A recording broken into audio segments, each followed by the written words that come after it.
Well, hello again, everyone, and welcome to the final Eddie Sutton Show of the year.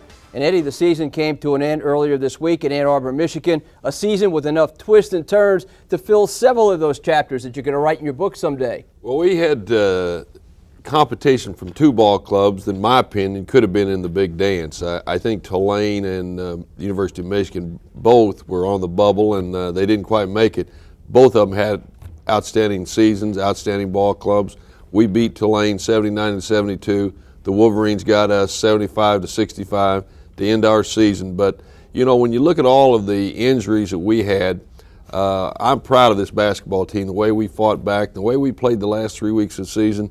They really displayed a lot of character. I think our young players learned a lot, and I think we have a lot to be thankful for the three seniors that gave us a lot this year, especially Keontae Roberts.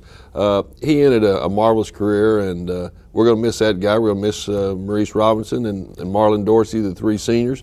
But I like what we have coming back, and now we got to go out and sign about 3 or 4 other guys, and we'll be in good shape for 1997, 1998, and I'm already looking forward to it. You know, that'll be the theme throughout this entire show. Certainly this group of youngsters had more than enough opportunities to head south, as you say, and call it quits, just play it out, go through the motions. But in some respects, we probably played the best basketball of the year down the stretch when we didn't have enough soldiers. Well, we ended with 7 scholarship players, 2 walk-ons, and 2 wonderful football players. R.W. McCorders and Alonzo Mays came in and really helped our basketball team. But they could have folded their tents and they could have quit, but this ball club didn't. And 17-15, and it very easily could have been a losing season, but it wasn't because of the tremendous positive attitude our ball club was able to continue to have there at the end of the year. And I think also too often assistant coaches aren't given enough credit, and believe me, our 3 assistant coaches did a great job for us. Well, the nation's longest streak against non-conference opponents at home, it was really in jeopardy in the first round of the NIT. We have all the Tulane highlights when the Eddie Sutton Show continues in a moment.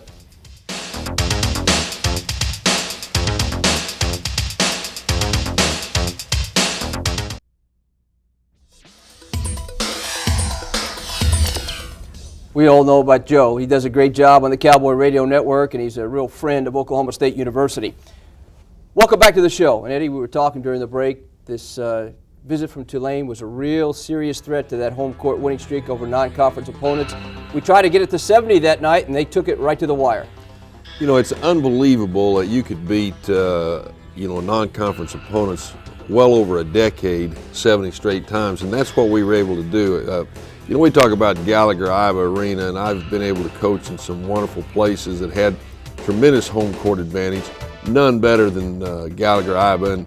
And Perry Clark, the fine coach from Tulane, said he had never seen a place as tough as the atmosphere was the night we beat the Tulane. They were great. The fans came ready from the opening tip. You know, we're sold out all the time, but sometimes our crowd's not as active. It's almost like, and our students weren't there, but we had a lot of people at this game because the students were gone. We could sell some tickets, and I thought it was the most active crowd we had all year long. And gosh, it was loud from the beginning. On timeouts, you couldn't even hear, if a player asked a question, you could hardly hear what he was asking you. But Tulane is made up of a group of great athletes, and they had some great wins during the season. I can see why they were a little miffed that they didn't get in the NCAA tournament, because I think they were 20-10 for their season, second in their conference, had some wins over Marquette and Louisville, North Carolina, Charlotte, some teams that were in the NCAA tournament, I think Tulsa, Xavier. So they were a real challenge. We had that 69-game winning streak coming in here, and they certainly took us all the way to the wire. Marlon Dorsey had an outstanding game. He had some trades for us that really helped us. He was 3 out of 5, had 13 points. Robish had 10. Peterson had 19 to lead us. And the guy that came in the second half and played the best game of the year, Joe Atkins, a freshman from Oklahoma City. And we won the game 79-72. And one thing I thought was a big key in this ball game was our ability to out-rebound them. They're a great rebounding ball club. We beat them 39-28 on the boards. You know how many times we've said this all year long, but it was so true again in this game, especially at home. But we jumped out on them early and really sent the message that, hey, not tonight. I think it's always important to jump out on ball clubs, and that's what happened to us A few days later up in Ann Arbor, we didn't jump out on them. We were playing from behind the whole ball game. Look at that crowd. What'd you say at halftime? Cowboys were up by a comfortable margin. Well, I just told them that they were going to make some runs at us, and we had to fend them off, and we did that.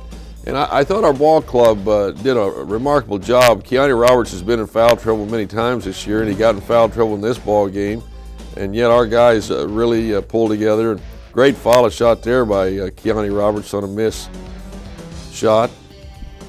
There's Alonzo Mays. Great see it again. hand. Wait till you see the change of hands, puts it on the floor with his left hand. Here he comes.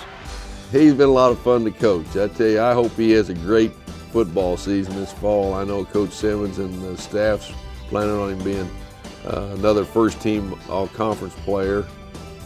I think he continues to work in football like he did for us in basketball. We'll have a good football season, and he'll make a lot of money next year, a year from now, playing in the NFL. There's Joe Atkins making a great drive to the basket. Coming out party for Joe, maybe? I hope so. Joe came back against Michigan, didn't play quite as well, but he certainly played super in this game. How about that? Look at that. Brett Robich on a great follow shot. Up again, doing what you say all the time. You're going to see it one more time. Assume every shot's going to miss. Go to the glass if you're an offensive rebounder, and that's what he did. You know, we talk about Joe and the freshmen, and we talk about the seniors, but overall, Robich made significant improvement from day one.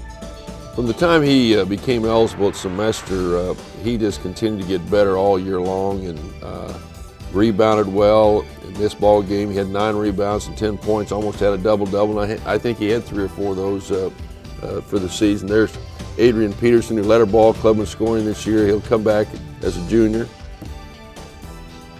They made a run, as you said, and it got down, not right here, but they're going to make a run in the last minute or so. Little Joe kind of held them off. Pretty tough shot right there under heavy pressure. You could see his confidence grow with each trip down the court in this game. 5 out of 6 from the field, 8 out of 8 at the line. We were 26 for 36 from the free throw stripe. He might even admit that he received a little help on this one here. That's a running yoki, we call them, and it went in. I mean, I'm not sure you can hit that shot 50% of the time. That's what we tell our players, don't shoot it unless you can hit it half the time. But I think the guy upstairs was on his side on that particular shot. Well, in any postseason play especially, they're magnified, but you must hit free throws down the stretch to win, and the Cowboys did that. We shot much better this year from the free throw line. I think for the season we shot 69%. In this ball game, of course, 72%. Shot 53% from the field, held their ball club to 44%. Good poise there by Joe. They're doubling up on the basketball. And you guys looked a little concerned over there, huh? I have learned with this three-point shot that we have in the game of basketball, you're never safe if it's under 10 points. And I think it was proven this ball game. We had a 9 or 10 point lead, and they came down there at the end and just drained 2 or 3 trays, and we had to hit the free throws. And there you see our staff congratulating their coaching staff. They have done a fine job down there at Tulane with their ball club and their program. After drawing that big crowd, we certainly had our hopes high for a while anyway, following the ball game, that, hey, maybe the NIT would look favorably on Oklahoma State, give us a second-round game against Michigan. That wasn't the case, and quickly we were off to Ann Arbor. Well, I think it would have been a little different story had we had the Wolverines back on our home court. The NIT does some tricky things when it comes to scheduling. I think they make up their mind who they'd like to have in New York. And from the beginning in the bracket we were in, it looked like that they wanted either Michigan or Notre Dame to make it to the Big Apple. We drew better in the game with Tulane than Michigan did with the University of Miami, a team they beat in the first round. In this ball game here, I think they only had about 5,500 people for both ball games. I think that was a disappointing thing, other than the fact that we lost the ball game, to sit there and look around that arena knowing full well that we could have had more than that anyway in the arena for game 2. But there's no reason to beat the dead horse. We know why things are paired, how teams are paired, and that's exactly. But how about this move by Keone? He was magnificent that night as well. He carried us for a long while, and we only trailed by 6 at halftime and pulled up to 4 right at the beginning of the second half. There's Chad Alexander hitting a runner. They are very talented. They're probably as talented as any ball club that we played all season long. Look at this guy here, tractor trailer, about 300 pounds.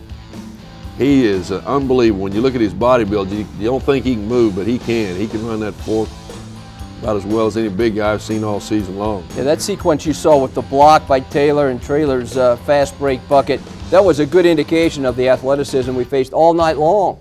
We just were playing catch up all night, as you mentioned, and there's Brett Robish hitting a turnaround jumper. We didn't shoot as well in this ball game as we had in the game earlier in the week. I think 46% for the game. They shot 58%.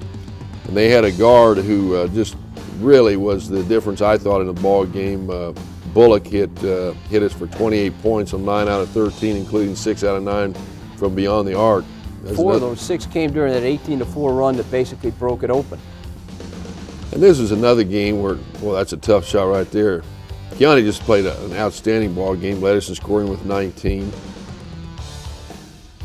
You never want the season to end when your team's playing well, and I thought, as we mentioned earlier in the show, I thought our team really made a lot of progress, and with all the adversity we had, they did a heck of a job. They were in a zone, and we overloaded the zone, and Keone took the ball deep along the baseline and did what you're supposed to, take it to the hoop. That's a very significant note you see right there. Keone Roberts ends up the all-time leader in field goal percentage here at Oklahoma State, hitting 62.5% of his shots from the floor, and he passed a guy who was shooting a little closer in his career in Bryant Reeves. Big country.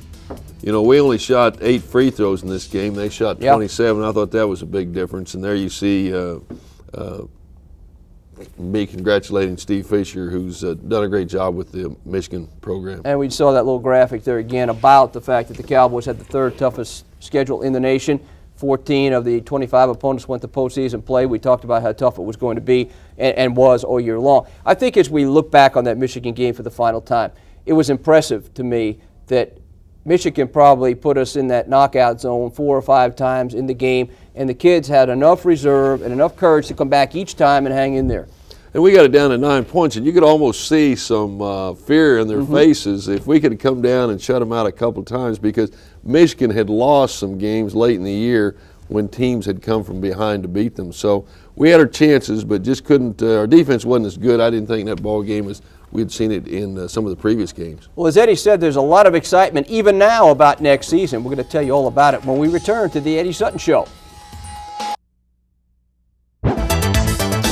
This is our final chance to tell everybody about those basketball camps, so we want to make sure that if you're interested in getting your kids to a basketball camp, they call right away and get those numbers. Again, that number in Stillwater, 405-744-5845. And I know your coaches and office staff would be glad to take their orders and what have you. You know, that's one of the highlights of the year for me. I started basketball camps, I think, long before anyone else, back in 1959 when I was coaching at Tulsa Central, and I've had the opportunity to work with a lot of wonderful young people. And, you know, there's no pressure on you to win, and I still think of myself as a teacher. So we're looking forward to having a lot of youngsters here on our campus there the 2 weeks in June. Well, the nucleus for next year's team is already here on campus. Good, strong nucleus. We just have to get them off that injured reserve list. Well, we have a couple young men that will get medical red shirts, Estelle Lassiter and Scott Robish. Alex Weber has been given the green light to come out now and shoot some on his own. We got Joe Atkins and Desmond Mason, who played so well for us late in the year. Brett Robish made a lot of progress, so we do have a good nucleus there. I think one thing, as I tell all young players, coaches see to it that you work hard during the season. A lot of it, if a player's going to get better, it's put on his shoulders. He's got to go out and be disciplined and manage his time, and in the off season, in the spring, in the summer, in the fall, get out there, and if you're dedicated, you're going to get a lot better. And that's the thing we're going to impress upon our players that are returning. They've got to get better. And along with that, we've got to get out on the road and recruit and get 3 or 4 more people to join them. And if we do that, then I think we're going to be on the road back to hopefully getting to the NCAA. You know, we talked about this one other time, I think, and I see this in Estelle Lassiter, but the ability and the willingness to go to the gym on his own and shoot that hoop and work on the shot, hone the shot. That's what Randy did. That's why he was so good at the end of his career. And I see Estelle doing that on his own a lot. You hear the term gym rat, and I think he would certainly fit into that category, and I think all coaches like a an individual that takes it upon himself just to go over there and play make-believe games, shoot the ball by himself, and that's what Estelle does. He is over there every day. Even though he didn't play for us this year, he got back when his injury healed. He helped us in our practice sessions late, and he'll have 4 years left, but I really have high hopes that Estelle's going to be an outstanding basketball player just because he is dedicated and he loves the game. Take us through a quick list of what you're looking for in this recruiting season. Well, I think you just need to add it to in all areas. I think we need a couple of big people up front to bolster our team there. I think we could go with another swing player, and I think we could go with another guard. We got some good backcourt people, but I think that we need another guy, possibly even a junior college guard, to come in and help us. I know it was painful in a lot of areas as we look back on this past year. On-the-job training in every walk of life can really be a tough thing to handle. But on the positive side, a lot of these youngsters had to learn under fire. That's got to help when they get into their sophomore season. I think sometimes you grow through adversity, and I think if that's true, our ball club did grow a lot this year. I think that we played an extremely tough schedule, and there's no doubt that a year from now, these players that were put under the fire this season will be a lot better. And as I said earlier in the show, I'm looking forward to the 1997-98 basketball season. Some final thoughts on 96-97 and the notebook. That's all still ahead when we return to the Eddie Sutton Show.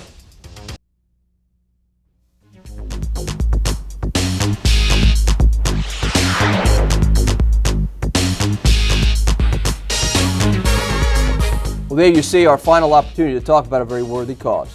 I hope people that haven't participated in Cancer versus the Coaches or Coaches versus Cancer will do so. It's a 3-point shot. You can contribute whatever you want to, and the number of trays we hit this year. The money goes for cancer research here in our state, and it's amazing how much money has been raised nationwide by the basketball coaches for this function. Well, let's get to the notebook one final time this year, and we'll open it up and talk about more fouls. There's a move, or at least a thought, that perhaps before a team gets into the bonus, that number ought to be 12 now. Your opinion?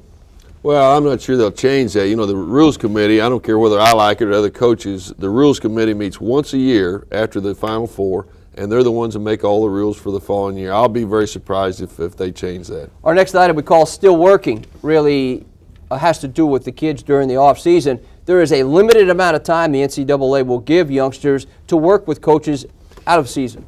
This is a good rule. It was passed a few years ago where we can work in the off season with an individual and show him some things that he needs to work on. And I think this is one of the rules the NCAA has passed that has really been helpful for young players. You've got a big night coming up later on this month, March the 24th. You're going to be inducted into the Creighton Hall of Fame. I'm really looking forward to going back to Omaha. I had a lot of fun coaching the Blue Jays, and they are going to honor me by putting me in their Hall of Fame. And Patsy and I will be making that trip up to see some of my old friends at Creighton. Well, certainly that'll be a big night for you and Patsy, no question about that. You know, before we get out of here for the final time this season, we'd be remiss if we didn't thank a lot of people, starting with our fans. They are the greatest, and I hope they will continue to support the Cowboys. We're going to have a good ball club this next year, but they were great this year in some of those games when we couldn't have won without their help. No question. And, you know, we want to talk about the people behind the scenes, and we will be here in just a second, but a special thanks to our sponsors and the TV stations that carry the Eddie Sutton Show each and every week.